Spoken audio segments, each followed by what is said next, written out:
Saudara-saudari yang dikasihi Tuhan, hari ini kita bersukacita, bergembira merayakan ulang tahun ke-90 Monsinyur Pius Datubara. Pemazmur mengatakan umur manusia 70, 80 jika kuat. Kalau 90 super kuat. Saya tidak tahu, tapi saya coba mereka-reka alasan mengapa seksi liturgi, komisi liturgi memilih Injil Yohanes. Dan ini bab terakhir dari Injil Yohanes dibacakan kepada kita pada perayaan 90 tahun.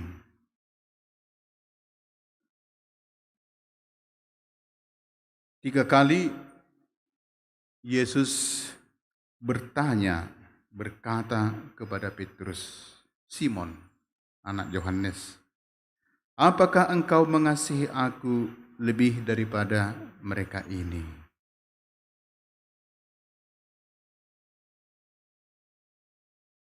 Dalam bahasa aslinya sebenarnya, Simon, apakah engkau mengasihi aku dengan kasih yang tak terbatas, dengan kasih yang tanpa syarat? Dan jawaban Simon, benar Tuhan, engkau tahu bahwa aku mengasihi engkau. Dan kata mengasihi yang dipakai oleh Simon adalah kasih yang terbatas. Bukan kasih yang tak terbatas, tetapi kasih sejauh saya mampu mengasihimu. Dan engkau tahu itu, katanya, karena aku pernah menyangkal engkau.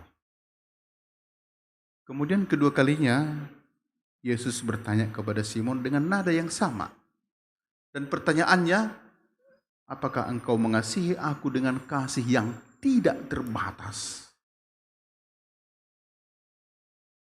Dan jawaban Simon tetap sama.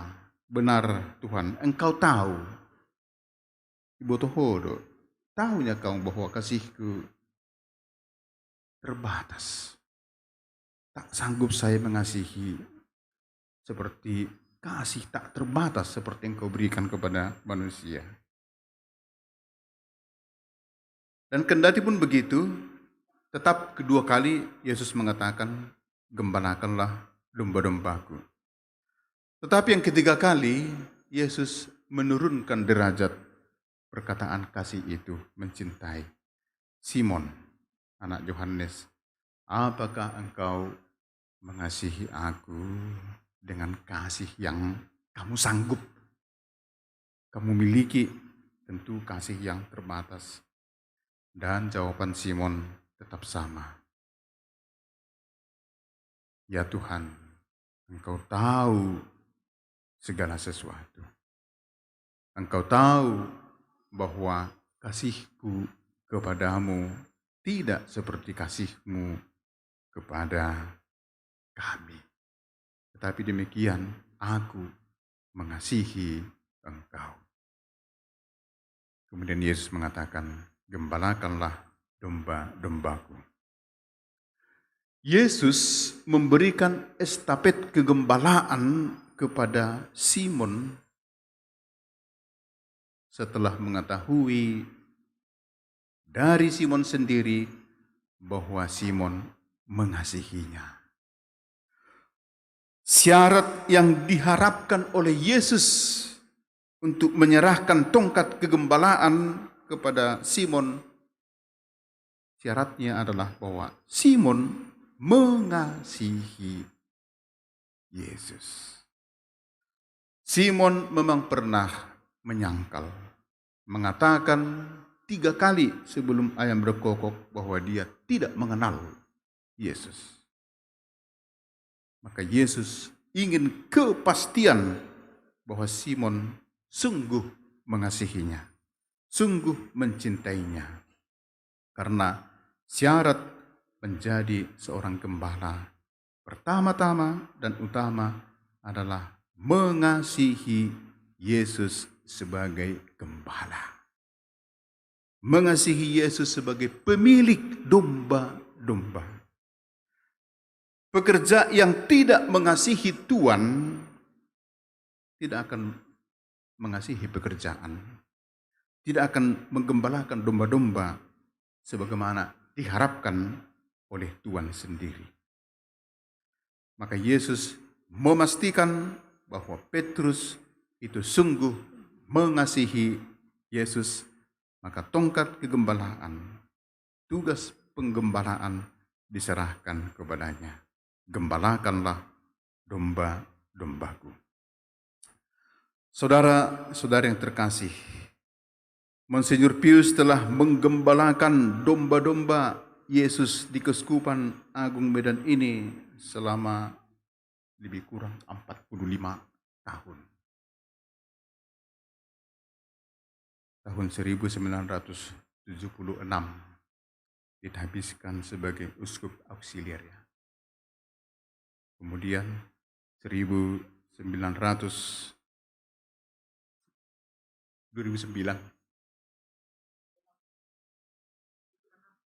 75 auxiliar, 76 uskup agung sampai 2009. Suatu masa yang sangat panjang. Dan Monsinyur Pius menunjukkan dalam kegembalaannya bahwa Monsinyur Pius sangat mencintai Yesus.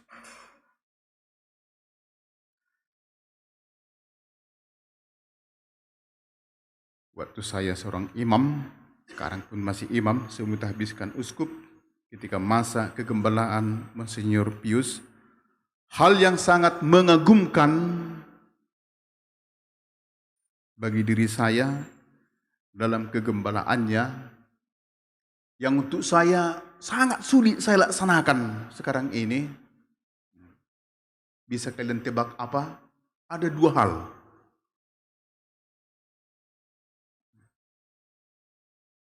Pertama itu berfoto.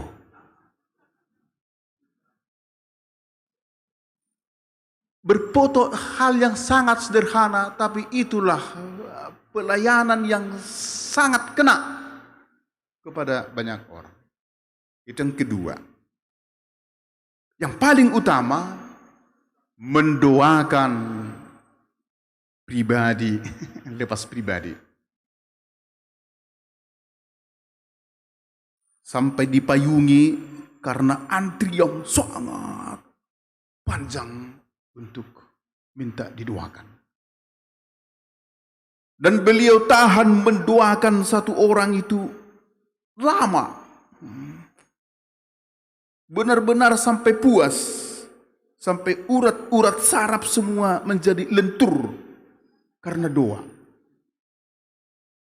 Karena saya pun pernah diam-diam minta didoakan. Lenturkan urat-urat sarafnya untuk orang sakit. Suatu karya kerasulan yang membutuhkan kesabaran tingkat dewa. Bukan hanya tingkat tinggi, tingkat dewa.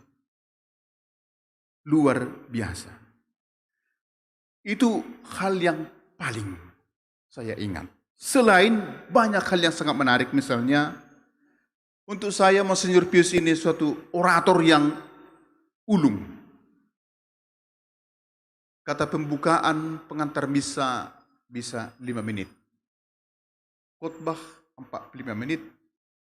Dan masih banyak nasihat dan upasa sebelum berkat penutup. Yang dibumbui juga dengan banyak upasa ya. Hanya satu pun upasa itu tidak saya hafal. Nanti Pastor Moses bisa mengulangi upasa itu.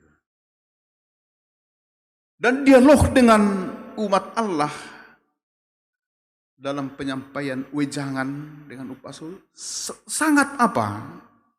Sangat klop. Nah, itu orator yang sangat ulung. Dan kemudian yang paling menarik, menikmati seni budaya menari. Itulah kelemahan saya. Kalau sudah menari 2 trip, jantung saya debarnya tidak teratur lagi. Monsinyur Pius sampai jam 6 sore sanggup menari. Ya kan, Pung? Kalau tari landek, persis seperti orang Karo. Kalau lagu Simalungun, persis seperti Odo Simalungun. Kalau Toba, persis seperti Toba.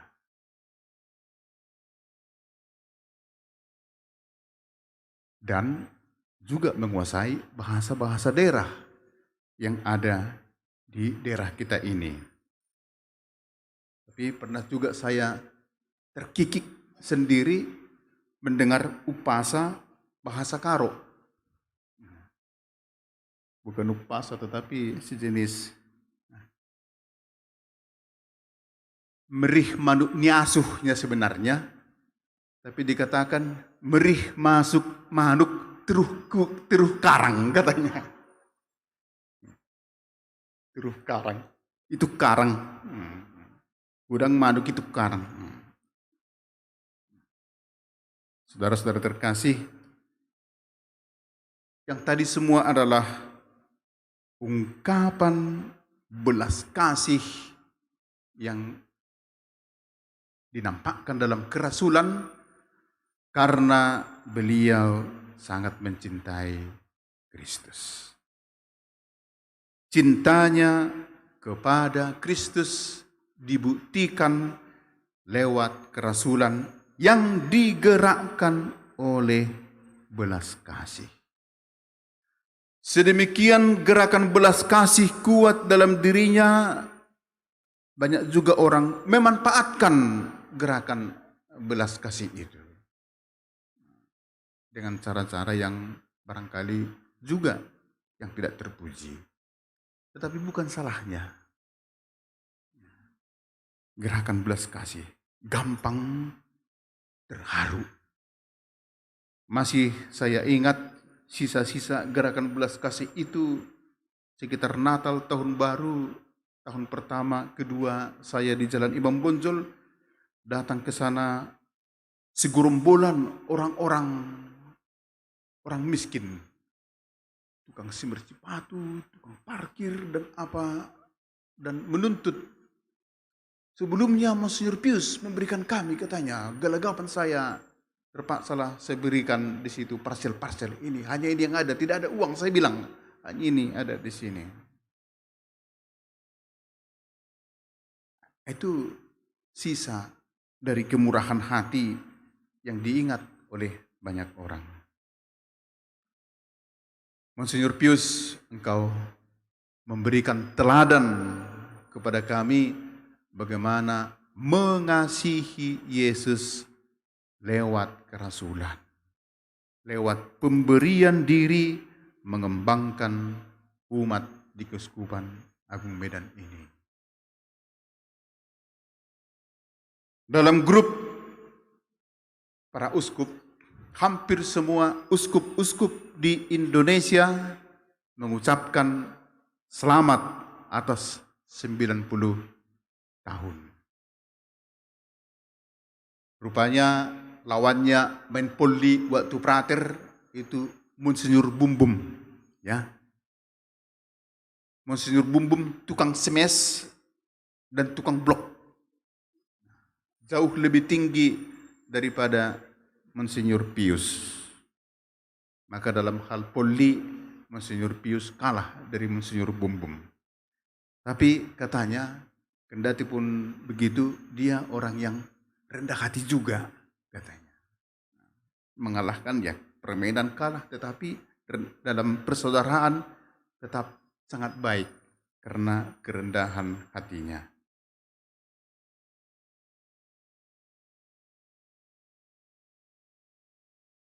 Terakhir, Dalam minggu yang lalu, saya berjumpa dengan Monsinyur Angkur, Emeritus Keuskupan Bogor, menyampaikan salam. Katanya, saya dengan Monsinyur Pius itu sangat dekat, karena kami sama-sama Fransiskan, katanya. Dan beliau juga senang mengunjungi saya. Nah, saya juga senang mengunjunginya. Sebenarnya saya ajak, sebentar lagi usianya 90 tahun. Ayo kita sama-sama ke Medan. Iya ya, iya ya, katanya. Tapi saya harus minta izin dulu. Kalau diizinkan saya datang, katanya. Sampai hari ini tidak ada berita. Kalau tidak datang pun saya sampaikan salam saya. Saudara-saudara terkasih,